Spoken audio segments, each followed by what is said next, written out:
ஆசைப்பட்ட ஒரு விஷயத்துக்காக தப்பான வழியில போனா கடவுளோ இயற்கையோ அதை சரியான வழியில முடிச்சு வைக்கும். ஏன்னா அது நம்ம தலைக்கு மேல கருடனா சுத்திக்கிட்டு இருக்கு. ஆதிகர்ணா ரெண்டு பேருமே சின்ன வயசுல இருந்தே ஃப்ரெண்ட்ஸ் சார். கருணா, என் வியாபாரம் உன் கூட நடுவில் எதுக்கு கண்டவெல்லாம் குறைக்கிறான்?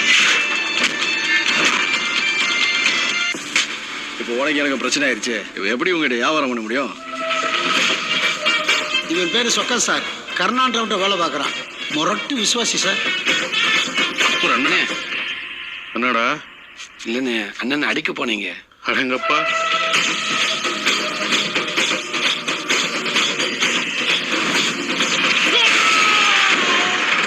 உன் லிமிட்ல இருக்கிற கோம்பையம்மன் கோயில்ல ஒரு சின்ன வேலை இருக்கு. இவங்க கூட சேர்ந்து முடிச்சுக்கணும். அவங்க எல்லாம் பெரிய கைடா. நாளைக்கு பிரச்சனைனா ஒண்ணு கொடுத்து விட்டு அவங்க கலந்துக்குவாங்கடா. நேற்று ஒரு கடா கண்டேன். அம்புட்டு பேர் கையிலையும் அருவா. உனக்கும் கருணாவுக்கும் எதிர நிக்கிறாங்க.